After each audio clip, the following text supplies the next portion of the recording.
We're going to talk about hashes today. Actually, it is a data structure. We already saw the arrays as a data structure. This is a totally different type of data structure. It's you can think about it. It is a type of pairs, key, and value. So all the elements will be paired value. So each key has its own responding value. And this kind of mapping situation, key to value, is very important because it doesn't happen linearly. It goes automatically. Perl can find your key and the value corresponding to that value, to that key. So this uniqueness can be used for many different applications, and we're going to see some of them in this lecture. Now you can use only string as a key value, where the values inside the key, it can be any type of a scalar. If you don't define, however, your key will be undefined and will be turned to an empty string, as we know. So what would hashes be useful for? Hashes have numbers of uses. I will demonstrate some of them today. For example, it can be used for aggregating data. So if you want to count how many times each word appears in a file, I would do this by creating a hash data structure, and I would have the keys that correspond to the word themselves, and then the corresponding value could be the count of those words, 1, 2, 3, etc.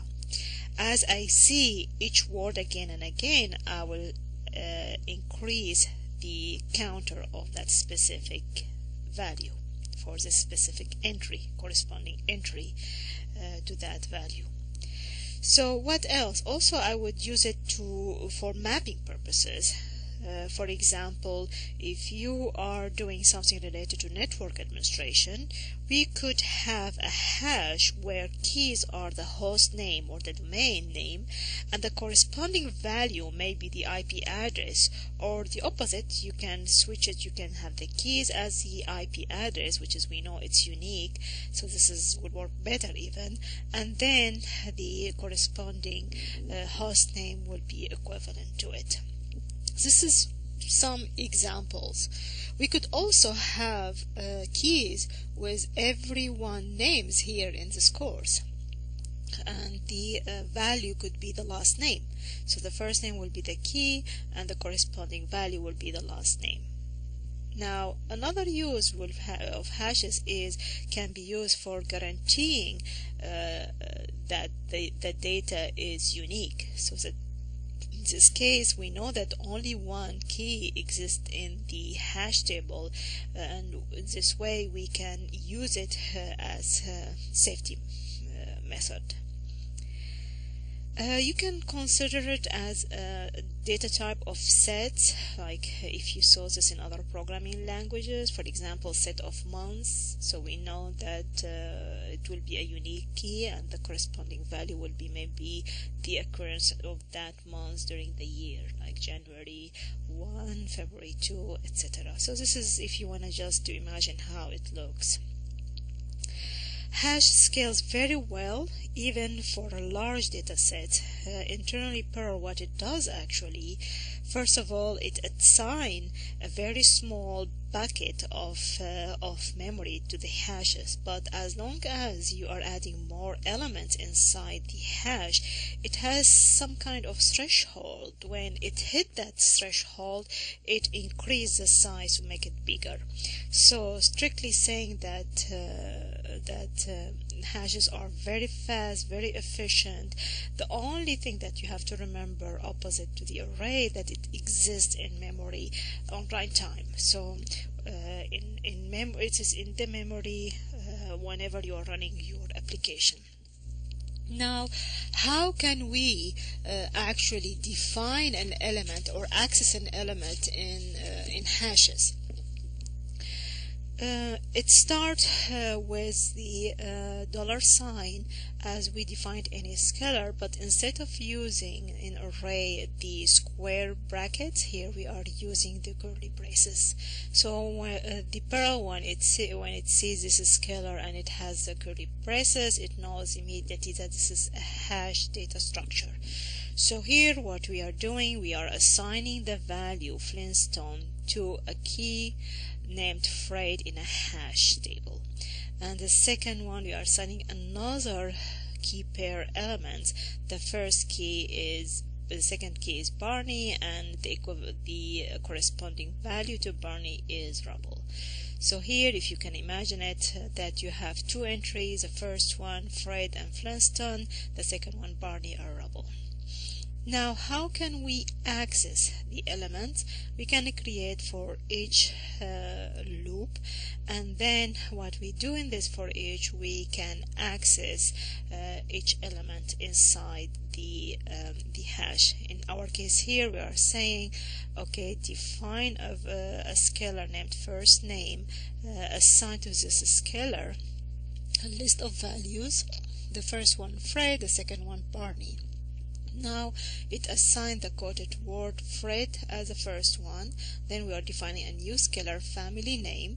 From that scalar, as you can see, the hash, which means this is the curly braces, that means there is a hash. I'm assigning the first name, which is Fred here, and I am pulling the value of the Fred. In this case, the value of Fred is Flintstone.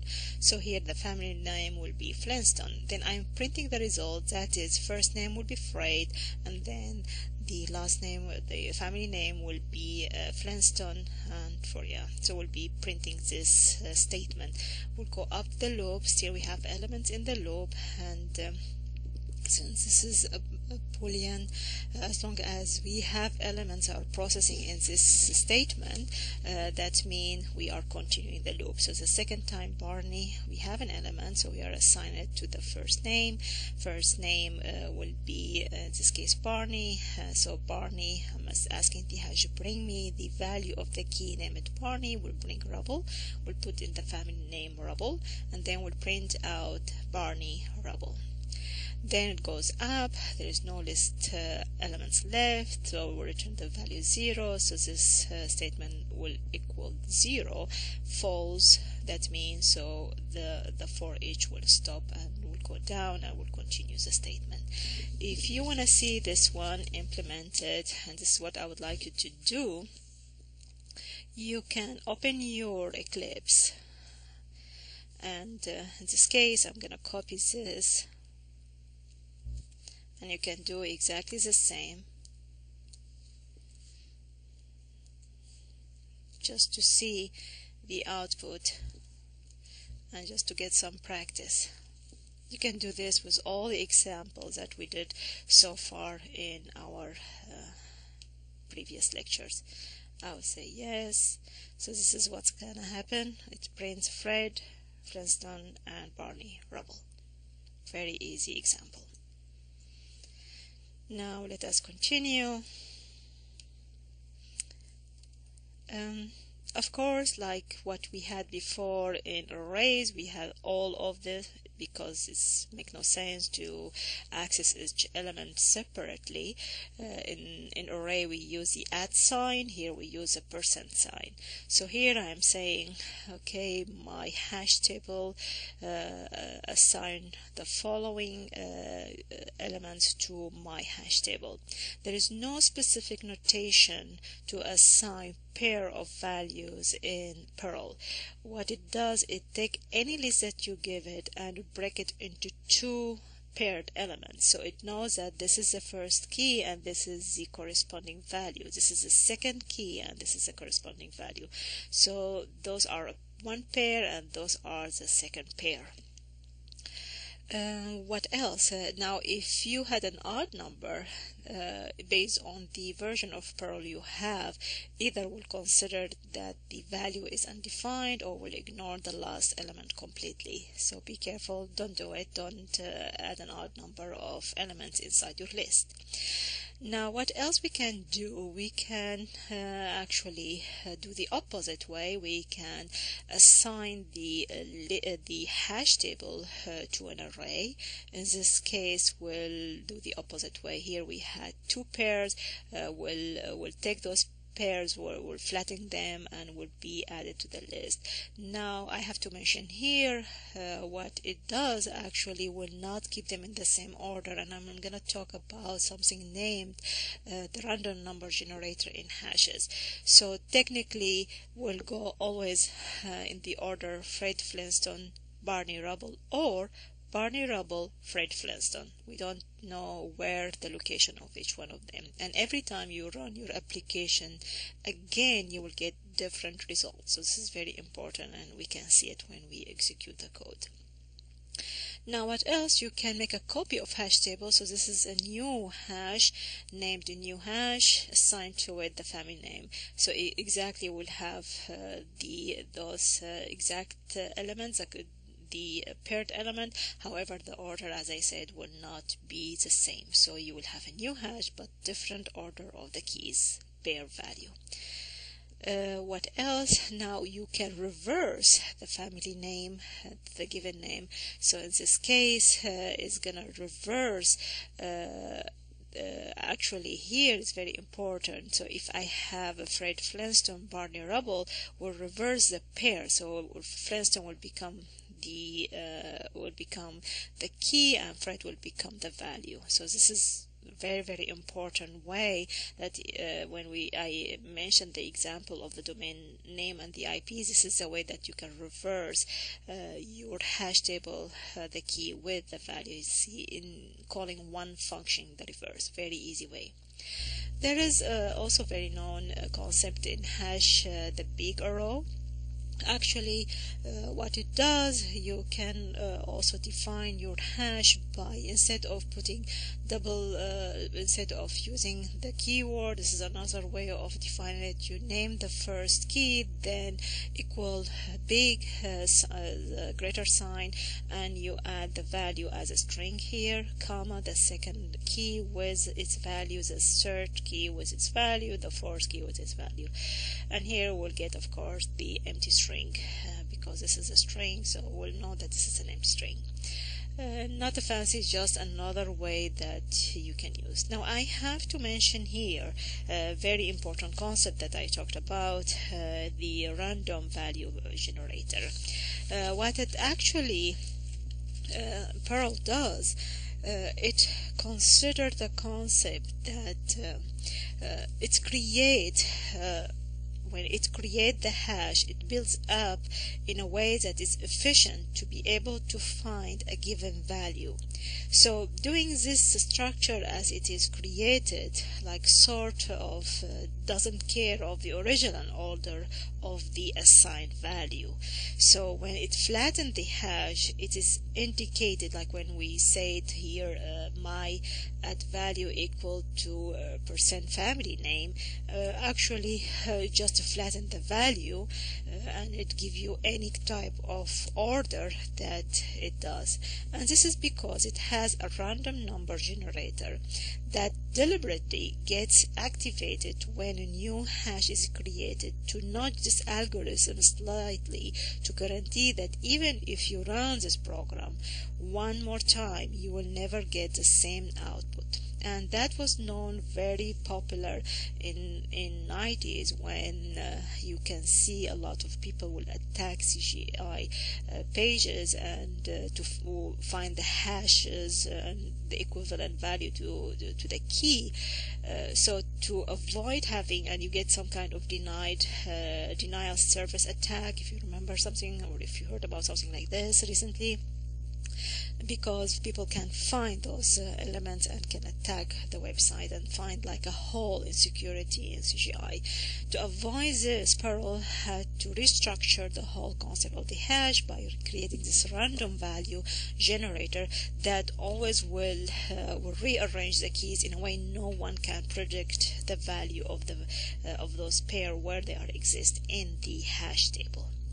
So this is really important. And you have also very important here the reverse, as I said, that it is really not reversing that we saw before in the array, that you just reverse the order from the right to left. Here what it does really, it reverses the key with the value completely.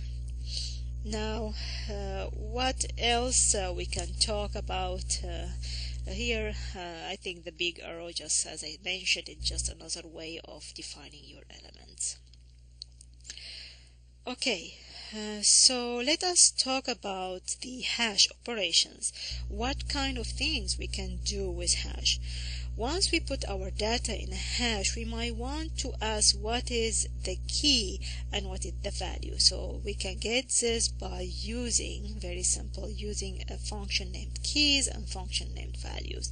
So here our data equal, we are using the big arrow A, the key A equal to 1, and the key B equal to 2, and the key C equal to 3. Now if I call the function keys and apply it on the data, on this hash data, and keep save the result in an array named keys, I will have the keys A, B, C, but in specific order. As we say, the random number generator will rearrange this the way it wants, but we know definitely we have those elements inside our array. The value is the same, will bring the 1, 2, 3, but also in specific order.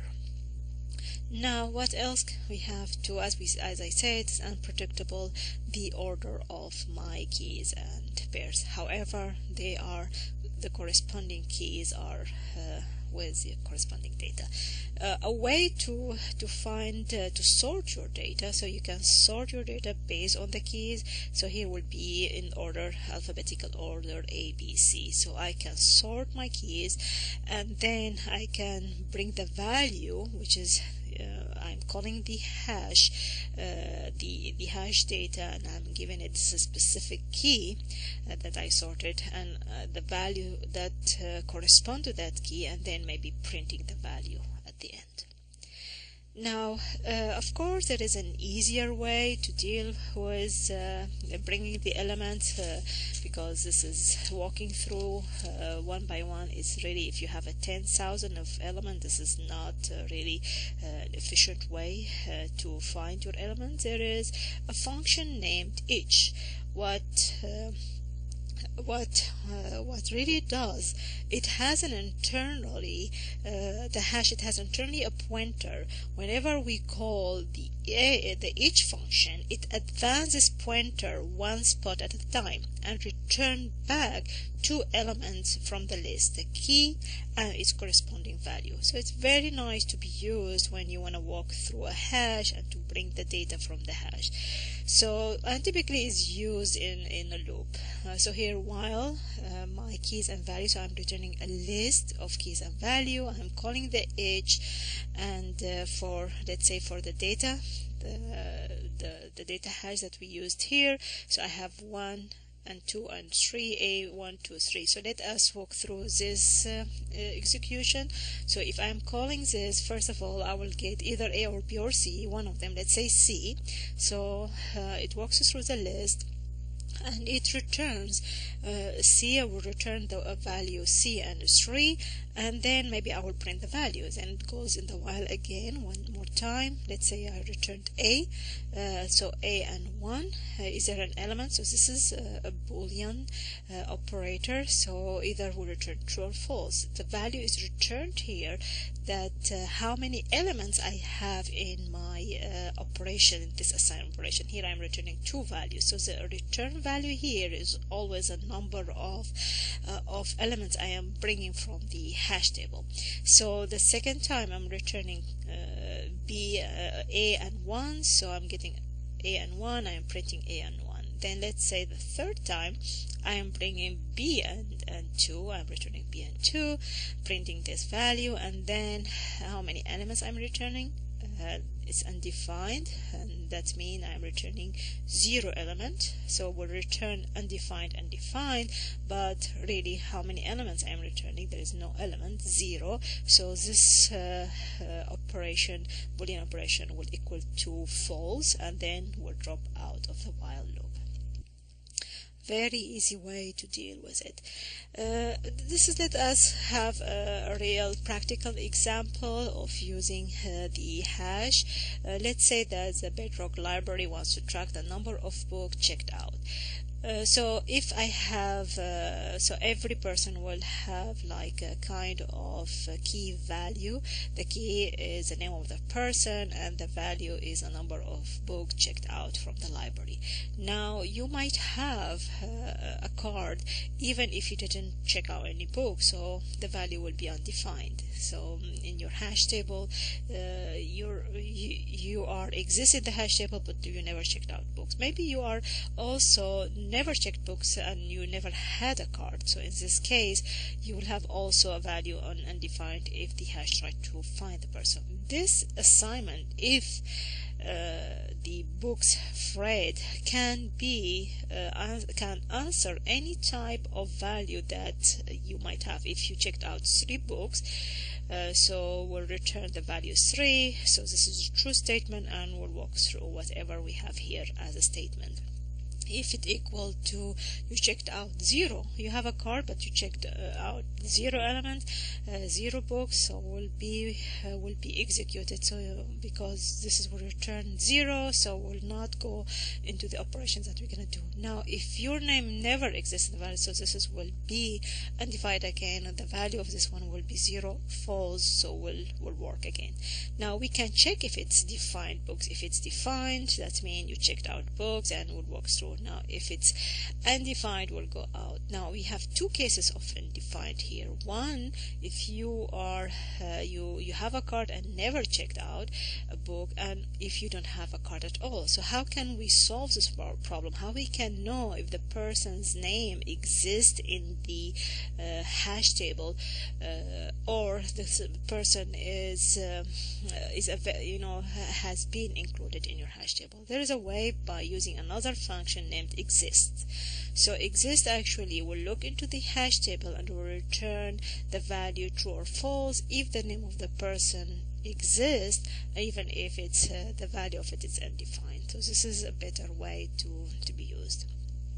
Now how can I remove a key per value? There is a function delete, so I can delete that specific person from the books by calling its key. And the good thing about this delete, you can assign it to a scalar, and the value that delete will return the value of that specific key. So if Slate has 5 books, then I will say, okay, the value returned here is 5, so I can know the number exactly that was before I am deleting it from the hash table. Let us go to the real example here. For example, I am counting number of times the same word appear in the process. I'm defining like all the hash table using the percentage count. I am reading from the standard input output, so while it is not end of the file, I am using the shump without saying anything, because this will know that it's from the standard input output. So I'm taking off the new lines. What I am saying here in one smart sentence, I am doing all the counting that I need. So what I'm saying here, whatever you are reading from the input, use it as from the input. Go to the hash table and find how many times was there, and add to the value to this key.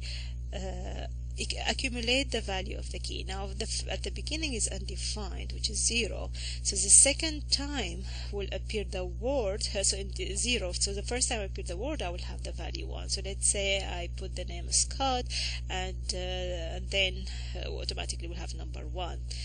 Maybe the second time I will use for example Travis, and Travis also will have a number 1.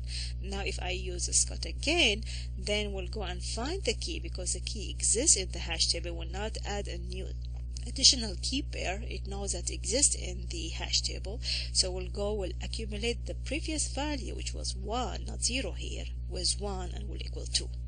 At the end, I am printing out each word with the number of count that it has. So let us implement this one.